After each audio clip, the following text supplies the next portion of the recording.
Pon. It's a busy day in Florida as the Coast Guard responds to distress calls everywhere they turn. Hey, this guy's waving us down right here. Off the Gulf Coast, choppy waters threaten to sink multiple boaters. We're going down, Mayday. While in Miami, an urgent plea for help sends the boat crew on a harrowing mission. He's accelerating outside the buoy right now. He's gonna crash with someone. Hurry up now! And in Clearwater, the air crew races an oncoming storm to Medevac an injured sailor. We're dodging thunderstorms. Barely seeing them. The Florida Peninsula, a hotbed for Mother Nature's fury. Here, every day, the brave men and women of the Coast Guard's busiest boat and air stations vigilantly patrol nearly 2 million square miles of turbulent waters, protecting the public from the dangerous elements and preventing foreign threats and illegal drugs from reaching our shores. America's southern waters are protected by Coast Guard Florida.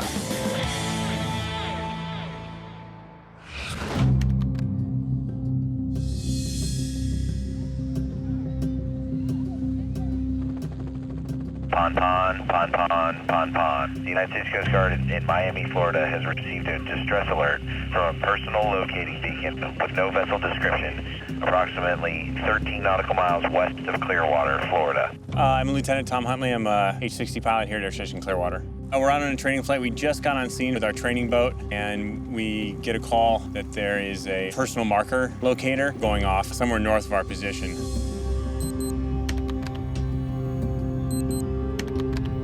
We think possibly that somebody has gone overboard. We're coming on scene right now, and it's a whole bunch of barges, there's a tugboat out here and all kinds of stuff, so we'll hail these guys. That sun is something. It looks like the winds are still out east generally.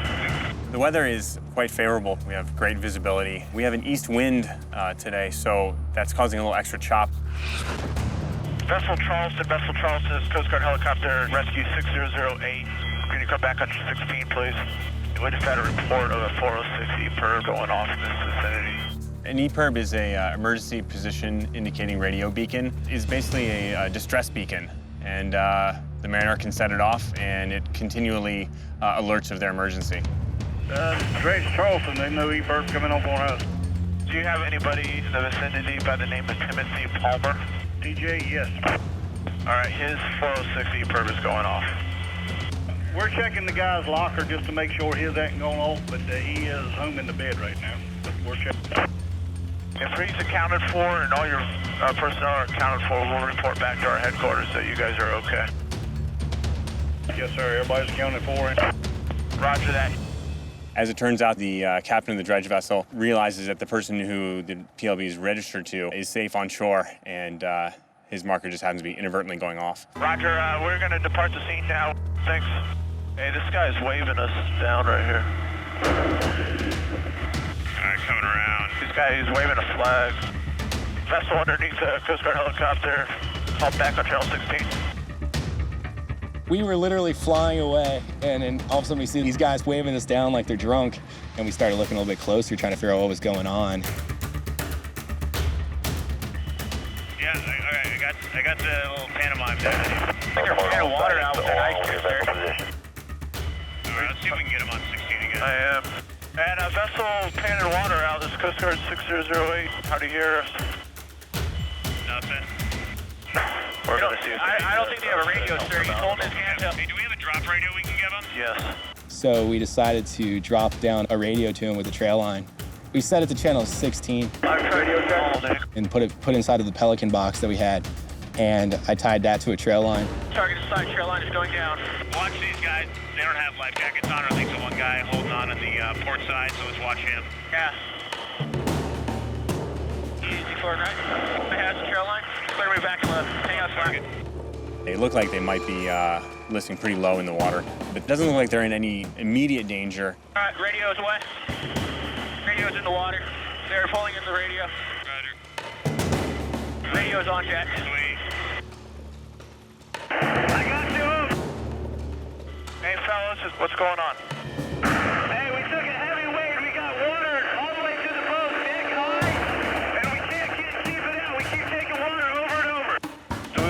about putting this water pump down there or no? If you want, sure we can. They have a lot of on the boat. It might be tough for them to set it up.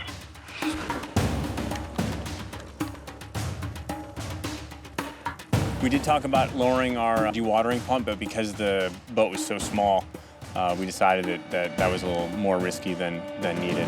Tug Mary Bennett coming up on your stern. If you could just try to pull alongside these guys and see if you can help out. We're going to be overhead. Okay, all right, we'll do that. One of the tugboats from where the PLB was going off asked if we wanted them to help, so they came over. We're maintaining right now. I don't know if I have a hole in the hull, though. Roger that. Yeah, if you look at your 6 o'clock, there's a Good Samaritan vessel coming out to you guys. We'll remain on scene.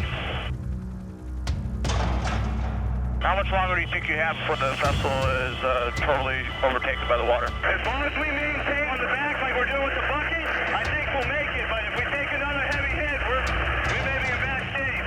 All my electronics are done, and I'm at full throttle, and this is all I got. Yeah, roger that. We'll remain on scene until you guys are safe. Very good. Roger that, sir. Thank you.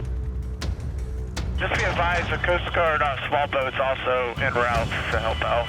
Over. We just lost our bilge. Okay, they lost their bilge. They're going to start taking the water quick. They're going to need to come off that boat. Yeah. Vessel taking on water. Do you want to try to make it to shore, or do you want to get off your boat? No, we'll stay on the vessel. Yay, Coast Guard's here. Sector St. Pete launched a boat out of Station Sand Key to render assistance. It looks like they're riding a little bit higher now. Yeah. The boat from Station St. Key, they're able to render more immediate assistance without us taking on the added risk of hoisting our swimmer down to assist. Yeah, it's Doug Mary Bennett. Do y'all want us to stay, or? You guys can go ahead and break station as the 45-footer is on scene. We appreciate it very much, sir. And tell Tim Palmer to make sure his E-perf stays off unless he's in the water. All right, will do. Roger that. You guys have a great day, and thanks for the help. Sector St. Pete, the 45670 is on scene. Do you need us to maintain? Roger, thank you for your assistance. You are free to break off. Roger, we're going to depart the scene now.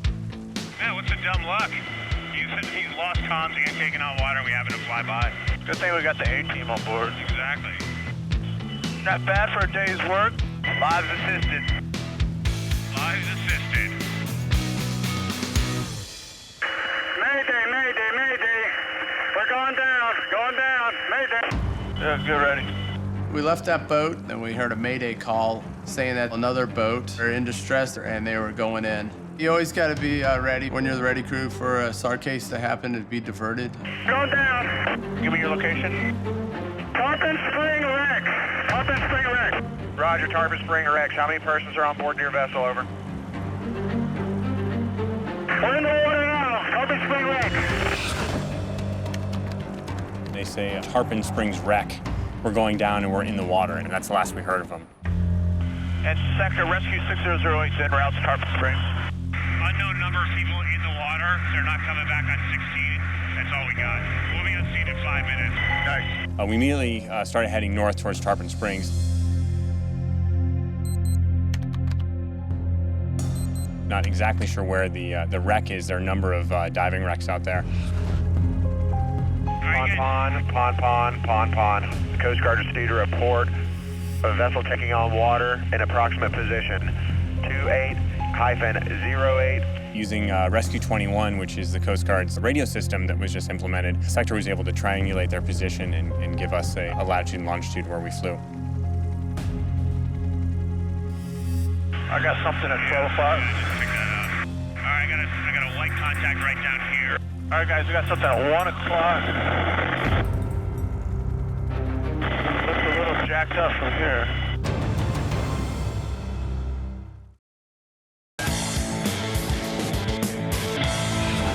And Sector Rescue 6008 is en route to Tarpon Springs. Unknown number of people in the water. That's all we got. We'll be on scene in 5 minutes. Nice. We immediately started heading north towards Tarpon Springs.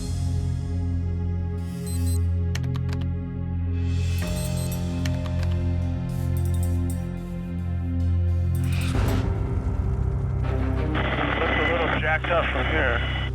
Okay, I see people up at the bow. Yep. They come down to about 30 feet over this plant on a free fall.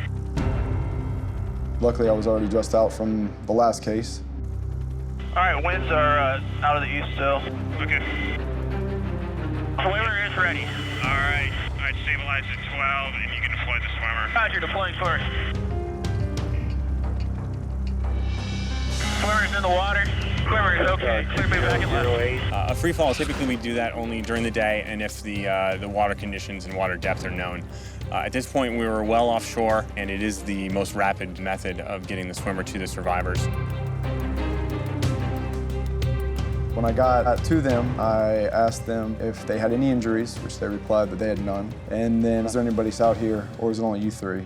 And it was only them three here. All right. There's the signal. Fast going out the cabin door. Rescue is going down. Forward and right 50. One of them has lost her life jacket. Yeah, I see that. The rotor wash was blowing the boat and blowing them around a little bit. Hold on. I gotta board for a second. I'm just gonna... Okay.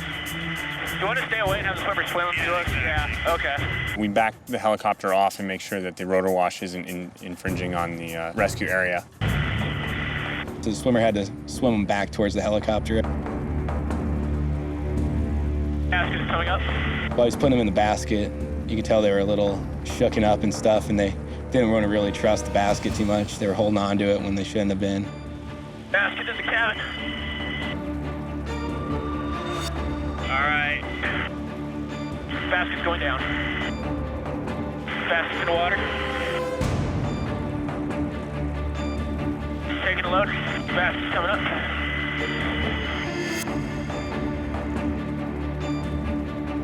Basket in the cabin. Jake, confirm that there's only 3 people on board and ask them if anybody needs any medical assistance. Okay, stand by.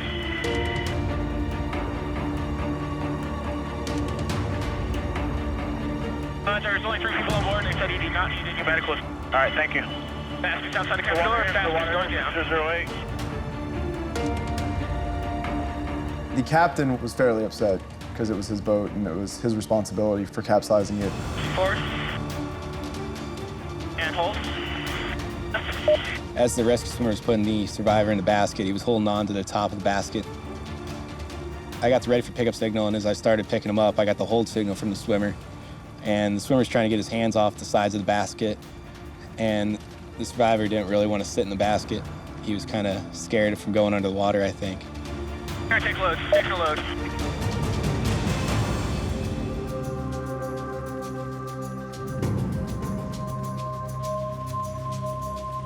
Hoist complete. Roger. Basket's going down. The last part of the kilo is kind of emotional wreck right now. Okay. My name is Joe DeBellis. I'm the captain of the boat, and I've had boats since I was a little kid. All right, clear the water, clear move back and left. We came down with a bunch of friends to do a little fishing and relaxing from the, everyday life. And swimmers in cabin, hoist complete. I really don't know what went wrong with the boat, but I believe that the bilge pump failed to work. The back wall of the boat was getting water, and that's when it all happened. The boat flipped on the side, and I just slided out into the water. In those situations, you really can't think straight. We panicked a little bit. I remember I had a ship-to-shore radio, and I told my friend Nick to grab the radio mic and call Channel 16. Mayday, mayday. We are en route. We picked up 3 survivors. They're all fine. They do not need medical assistance, and we'll be on deck in 10 minutes. Over. It felt horrible of what happened. I wanted to get out of the water so bad. You don't know what is going to happen. And I kept thinking about sharks. If we couldn't get to the radio, I guess we had to wait for God to help us. When I saw the helicopter come over, well, I felt great. And I looked at my friends. Materially doesn't mean anything, but I'm very happy that me and my friends are all alive. Back up front cycle. When I was much younger, I tried to join the U.S. Coast Guard, but I was not a United States citizen. But I would have loved to do that. Oh, man. Thank you very much. Thanks for the sightseeing ride, everything. Yeah, not a problem. Glad you guys are safe. All 3 survivors were happy to be safe on deck. I joined the Coast Guard to save lives and make a difference. I think we're able to do that today. I love doing my job. I love being a rescue swimmer. But as exciting as it is, for them, it's their worst day. I don't know, should we be smiling? It's not like a... Smile is good. Okay. We're all alive, aren't we? Yeah. We were able to complete 3 cases in a little over 2 hours. It was a pretty neat day. This will be a good story over some beers later, Joe. Remember that. I don't know how to thank the Coast Guard. Just did a great, wonderful job. So thank you very much. And life goes on. And we're already looking for another boat.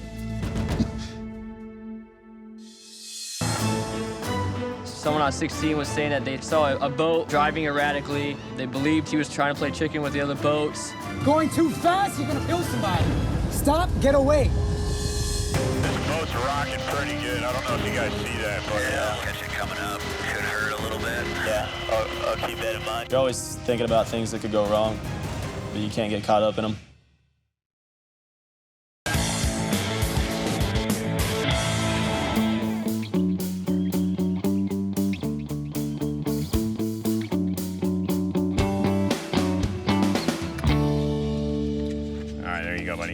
I'm Lieutenant Tom Huntley, 60 pilot at Air Station Clearwater. It's one of the few weekends I've got off, and I'm gonna enjoy the beautiful weather. Keep reeling it in a little bit. Today I'm looking forward to just spending time with the family. We have 2 kids. Willem is 8 and Addison is 5. Nice. Willem really wants to catch a fish or a shark, so hopefully we'll get the former, not the latter. I just saw a fish jump right over here by your lure, Willem. Yeah. My name is Tia Huntley, and I'm Tom Huntley's wife. As far as the STAR cases go, we have a rule that he is not allowed to call me before he goes out. You want to reel in and we'll go kayaking, buddy? You take it. Okay, I'll take it. When we were first in the Coast Guard, he made the mistake of calling me right before he went out, and the weather was crazy. It was like sideways rain and storming like just crazy. It was dangerous, so, and for like 5 hours, it was a total wreck. Oh, I see it. Hey, we just saw a fish jump, Tia. My wife, Tia, is super supportive of our family. I couldn't do what I do without what she does. Whoa! Okay, I'll do it to you. You like it. Tom went into the Coast Guard shortly after we got married, so I really don't know anything different. You know, we have the same trials and tribulations as everybody else. Just rescues are a little different than, you know, coming home from a business meeting. He's been actually pretty lucky. We're pretty new here, and he's had some good beginner's luck getting some good cases, so.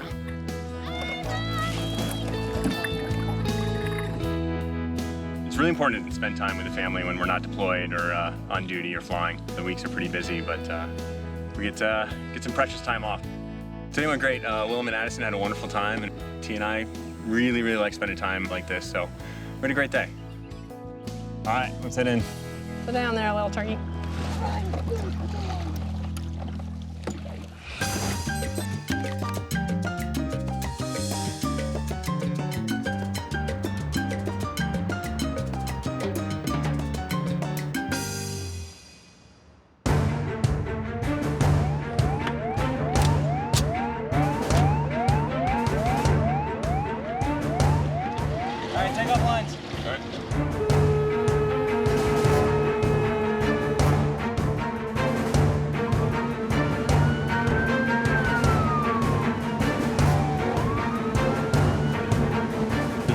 Sector Miami on channel 16, over. Yeah, we're at University Dock, and there's a boat with its lights off, and he's coming and he's being aggressive around here. BM2 Blaine Packard, Station Miami Beach.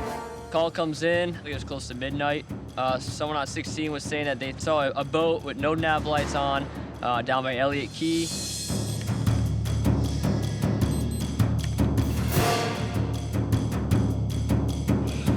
A lot of people like to anchor out there partying. They thought they saw one person on board driving erratically. They believed he was trying to play chicken with the other boats, which led us to believe that this person may have been intoxicated. Okay, roger, man. That's a good copy. He's coming around us, accelerating around us, and like he's being aggressive. We don't know what to do, and we tell him to slow down, and he doesn't slow down. He's gonna name is Fireman Joshua Cox. I am a crewman and boarding team member on the 45-foot boat at Station Miami Beach. The move was a little tense. We didn't know what to expect going down. Coastal, do you copy?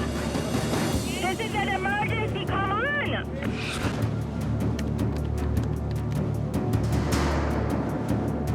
We didn't know if this guy was really playing chicken. We didn't know if he was maybe intoxicated or under the influence of some type of drug. He's accelerating outside the buoy right now. He's gonna crash with someone. Hurry up now! Now we're looking at possibly going into a scene at night without a lot of light. We have people possibly in the water, may or may not have life jackets on. We don't know what the situation is. You gotta put right off the bow almost, maybe 010 degrees. That might be moving towards us. See the green light? Oh, I see it.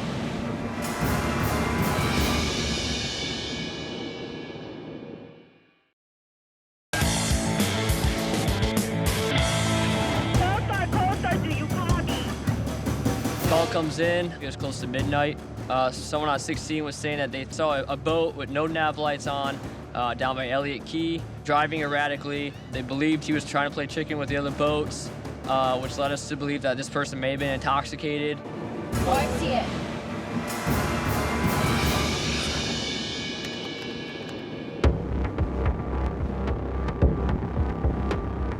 This boat's going at a good clip. I think the throttle's buried. Look at that thing. By now, it was almost 1 o'clock in the morning. We put the spotlight on it, and I could see the vessel running around in circles. There's no nav lights working, and there's no one on the boat. You're ordered 30 diameter right now. Leave the area. I'm Randy Beckner. I'm a seaman at Station Miami Beach. At first, it was pretty spooky just to see a boat with no one manning it. It was almost like a ghost ship. It was at full throttle, doing about 25 to 30 knots. It doesn't sound that fast, but when you're on water, that's actually moving pretty good. Hey, think this boat can maneuver tight with that thing? Get someone on? It's not like, you know, come alongside another car doing 10 miles an hour and just hopping over. It doesn't work like that. There is no possible way of getting someone safely onto that boat without causing another safety mishap. Hey, do you know where the owner's at? On one of these boats, I know. Hey, I'm gonna go talk to this guy. We found out that the owner of the boat was actually picked up by a Good Samaritan on a yacht. How much gas does that boat hold? It holds 100 gallons, and it's at least probably about 40 gallons. 40 gallons? At least 2 or 3 hours. Yeah. 2 or 3 hours. There's a lot of things that could happen, and that boat could very easily hit another boat. And he did confirm at that point it was at full throttle, and it was going just as fast as what it looked like. Are they coming alongside? Yeah. We pulled in closer, and we were just trying to decide what to do next. You could try running the tow line across in front of it. No, that's not right, too. I say you get your heaving lines and actually, you know, make a couple passes and toss them in. There was a plan put in place from the 33-foot boat that we were going to start to try to foul the props with some of our heaving lines. All right, I'm ready when you are. Hey, am I gonna throw port side or starboard side? Yeah, you got the best throw on this side, right? Yeah, that works. All right. Close as possible. As close as possible and keep it safe. We tried to get in as close as we could to the boat, throw the line, and then back off and hope that the boat would run over the line and get entangled into the prop, causing the boat to stop. Now! Back and go, back and go, back and go. Watch that line! I'm neutral.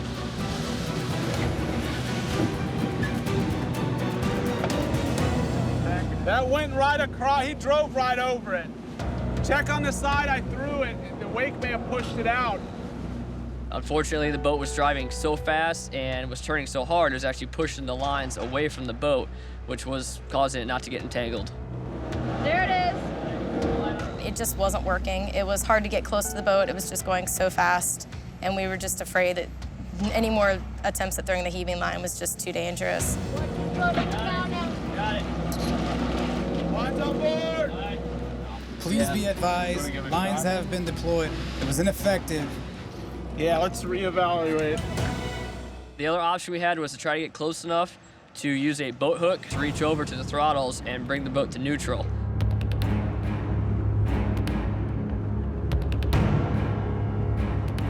We thought maybe that would work. We all, at that point, had our helmets on, put our seatbelts on. We were braced in case it didn't go the way we planned. Oh, see, it's heading somewhere else right now. Look at it. It's making wider turns right now. Our weight actually changed the course of the boat.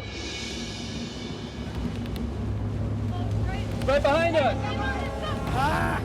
Oh, this thing's changing course. It changed course. You need to go alongside that thing now. It's going too fast, you're gonna kill somebody. Stop, get away.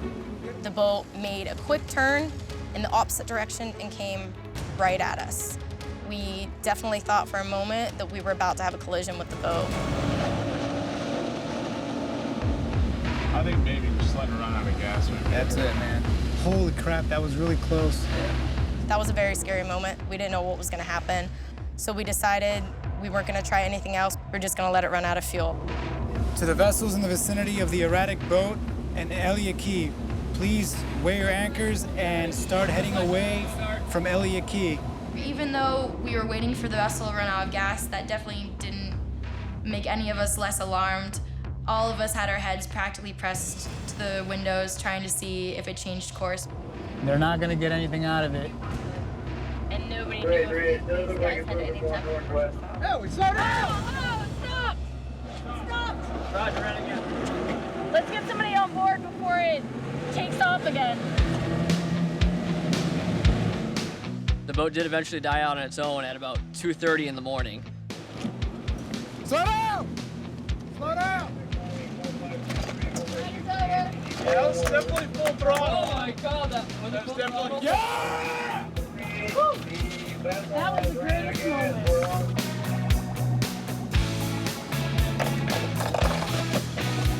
We pulled up alongside, jumped over immediately, pulled the kill switch, put the throttles down, secured the vessel. Start setting up for your tow. I'm still a break-in crew member. I just finished boot camp a few months ago, and I really wanted to participate in this evolution so I could learn how to tow a boat. So Fireman Cox took the lead and helped me with the evolution since it was my first time doing it. No, basically just come up here. He's gonna put you right alongside. You're just gonna reach down, clip it. And then we'll go from there.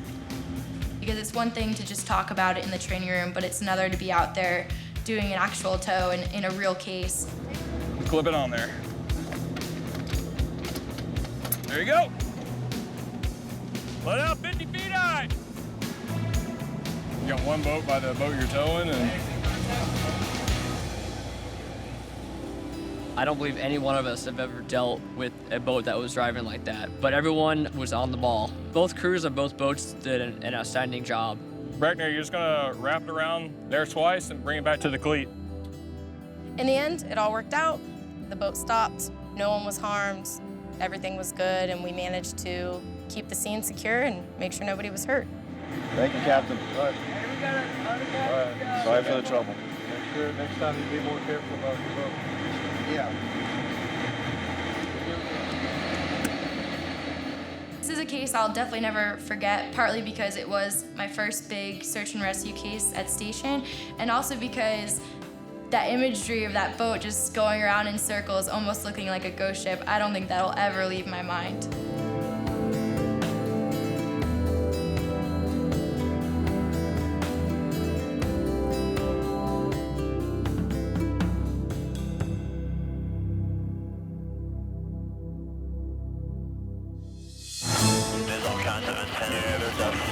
Trying to do an approach to the boat was pretty difficult. You want to take the controls and go with the goggles here?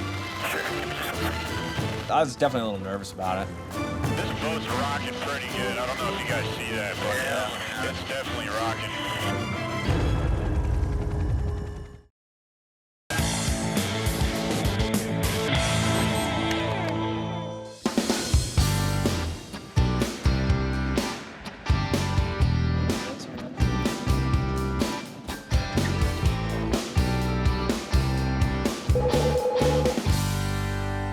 Station Clearwater Operations, Lieutenant J.G. Lee.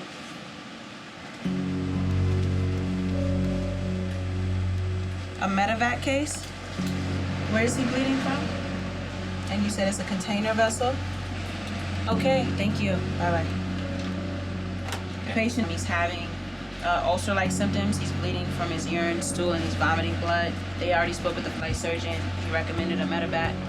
It's currently 315 nautical miles east of Jacksonville. So they told him to head toward Cape Canaveral. He's making 21 knots right now. Let's pull up the radar real quick. If they go now, they can probably beat this. Talk to the 2-3 and tell them we're going to go ahead and send them.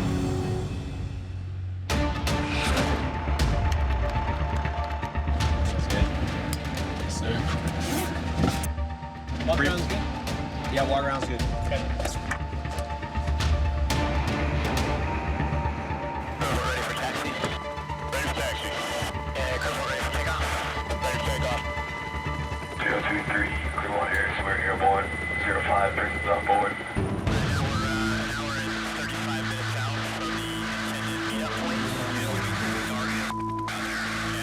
We were on our way out to the vessel and realizing that once the sun sets, it's going to be very, very dark. No illumination, the moon had already set, so we knew that that would just create a very challenging environment to do the hoist. So we're looking at also launching C-130, obviously, for cover off the East Coast case. You know, as we see, the weather is pushing from the west to the east. And so having the C-130 out there will be able to vector them through. Chris Ferguson, Operations Officer here at Air Station Clearwater. One of the advantages of having a C-130 fly cover for a long-range Medevac is they have better radar on board and better weather mapping. What's going on, folks?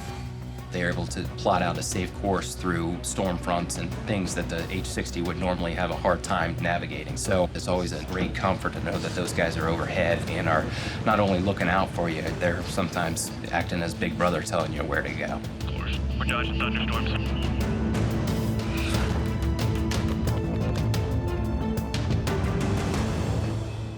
I can barely see. What was the illumination supposed to be today? I don't think it matters with this layer of clouds. That's a good point. I think I see a 1 o'clock light on the water. Vessel Charles Island, Coast Guard aircraft 1718. Charles Island. We're going to be overhead during the rescue hoist at Coast Guard aircraft 6023. We'll be conducting shortly. Yeah, understood. Thank you, thank you. I can't see any kind of horizon. Are you able to maintain a reference on the vessel? If the Herc stayed forward of us with their lights on, they can light up something of a horizon on the water. Right. By the time we were on scene, it was very dark. We had overcast skies and no moon, so it was the darkest I've seen in quite a while. Even wearing goggles, we had no visible horizon. It was a pretty stressful flight. It was very challenging conditions. All the lights for the ship is kind of washing out my goggles. Trying to do an approach to the boat was pretty difficult. You want to take the controls and go with the goggles here? Sure. Give me just 1 second. It's disorienting going from flying it all the way out there on goggles when it's dark to staring at a boat where that's completely lit up like that. So I say we circle a little bit, try and check out this boat. What's the hard exit? Came around a couple times while we decided how we were going to do the hoist. We going to that raised part or the very forward? I'm not totally sure, to be honest with you. Is there an area you guys would prefer to use, place the stern, or we'd have a big... I don't see anything in the back. Okay. I think the bridge wing is probably the best spot, because then you can look at the whole boat. There's all kinds of antennas. Yeah, there's stuff. I don't think that's a good idea. We were hovering next to the boat for a half hour before we could even figure out how we were going to do it. You guys see the antenna on top of that tower there? I don't. That doesn't mean that there's not one there, though. So why don't we have them come mid-speed, and we'll look at doing a bow hoist with us oriented 90 degrees. All right, let's try that perpendicular to them. Initially, we were just going to kind of fly the same course they were on. But they had a big stanchion sticking up, so we spun around and basically were perpendicular to their course. It just kind of slid right as they were driving, went straight to the bow. Yeah, it's probably going to be best. I was definitely a little nervous about it. Charles Island from helicopter 6023. We are moving into position. Can you put me in between those 4 pylons? Is that where you want to go? Yeah, if you can hit that, that's good. Yeah. The only area to hoist from looked like it was the bow. It was about a 10 by 10 foot area. And there was about 3-foot cleats standing off the bow that were gonna produce a couple of problems. This boat's rocking pretty good. I don't know if you guys see that, but it's definitely rocking. You're really gonna have to be careful timing that up.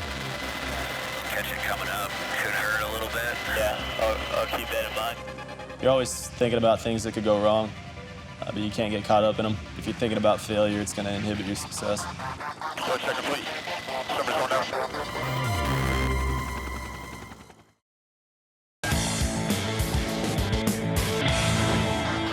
Understand your personnel are already on the bow, is that correct? 50-year-old male was suffering from internal bleeding and some other issues. And we were gonna pick him up and bring him back to the East Coast to a local hospital. Somebody's going down. Somebody's going down. And somebody's holding. And right 30. Right 5. Okay, good. Easy forward and right. And hold. Swimmer's on deck. Swimmer's okay. We had received some conflicting reports about the patient being ambulatory or non-ambulatory, and so we wanted to get our swimmer, Spencer Carabello, down on the vessel to assess the patient. I don't know if you see him calling for the, is that looks like a litter. Calling for a litter. In this case, the patient had to be hoisted up in the litter because he was not able to stand up. And litter's on deck. Position's good, hold. I have little to no references here on the left-hand side. Do you see any kind of horizon? Negative. I think it looks like they got him in the litter. Okay. All right, getting ready for pickup signal. Race check part 2. Voice 6 connected, either ready for pickup signal. And prayer, take the load, taking the load. I was bringing him up. I was pretty windy. Just trying to control the swing, sir. He was spinning around a lot, so I got him just below the cabin, started to slow his spin. Litter's coming up. And litter's coming inside cabin. Litter's secure inside cabin. All right. Brought him into the cabin, and then we went straight into hoisting Spencer back up. Numbers just below cabin door. This rescue is definitely a little trickier in terms of hoisting than any case I've had. Numbers coming inside cabin. Nicely done, Thomas. Water! Roger. The patient was responsive once he got on board. I was just monitoring his vital signs and making sure he was stable the whole way. He's just really dehydrated. Yeah. He needs an IV. What's our ETA, sir? We said 1 hour and 30 minutes. We got a little diverted around weather here, so 2228. Hey, Roger, go ahead. Everything to the east of Melbourne, the stuff that's going around right now is pretty heavy stuff. While we were en route to Melbourne, the C-130 indicated that some heavy weather was going to pass through there. So we made the appropriate arrangements and we diverted our flight down to West Palm Beach International. You guys did really good with this challenging situation. Good job. Thank you. This rescue is definitely a little trickier than any case I've had. My crew performed excellently. He's responsive, definitely. So you guys can ask him. He's pretty bad. So, credit goes to them. My job was easy because of what they were doing. Always feels good to help somebody. I believe that's God's purpose in my life, and it's definitely satisfying to be able to help someone.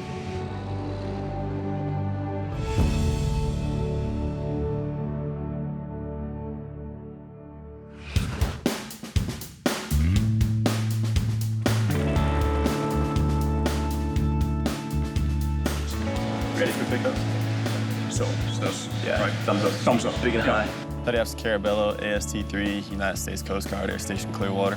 Right, unhook. I'm okay. I'm okay, yeah. My dad's been in the Coast Guard for coming up on 20 years now. Right. One pat. One pat. One pat. Right hand release. Right hand release. My name's Commander John Carabello. I'm the commanding officer, privileged to be the commanding officer of Port Security Unit 311 in San Pedro, California. My son, second generation Coast Guard aviator, is about to take me through what he's currently living today. So it's going to be a great day. Awesome day. Looking forward to it. Do the rest of the interview with that. There we go. How's that look? Good? Seeing Spencer in his element, choosing to serve the country as a rescue swimmer is just an incredible, humbling, and honorable experience. So I'm pumped. Absolutely pumped. I know it's going to be a top 10 day. Okay. Say I haven't been getting up much lately, so this will be my first RT2 for the semi-annual. Okay. And probably about my so fifth. it's been a few months since I've even been over a boat. Good afternoon. I'm Captain John Turner. I'm commanding officer of Coast Guard Air Station Clearwater, Florida. It's a pretty exciting time to have father and son flying together. It's bring your family to work day to the extreme, but we'll put his father in the water. He'll get to be the duck or the survivor, and I know they're both very excited about today, and I'm thrilled we can make it happen for them. St. Pete ground, Coast Guard Rescue 6023. Crew ready for takeoff? Ready for takeoff.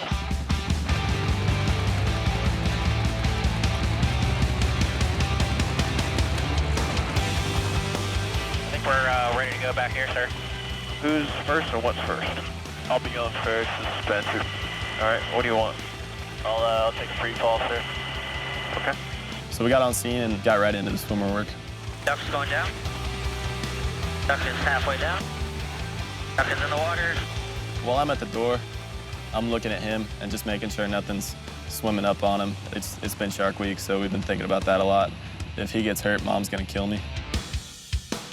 15, and you can deploy swimmer. Roger, deploy swimmer. Swimmer's away. Swimmer's in the water. It was a lot of fun to be in the water with him today. It was just cool to get out there and play around. It was great. Just fun. Just a blast. They lowered me down 6 different times, used the basket a couple times. A couple of direct extractions. One where he just bear hugged me. Roger, swimmer survivor coming up. I actually wanted to stay out there longer. It was fun.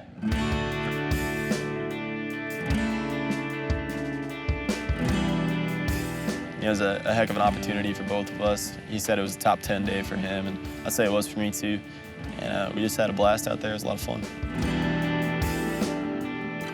Words can't begin to describe fully how proud I am of Spencer. It was a lot of fun, and again, an honor and a privilege.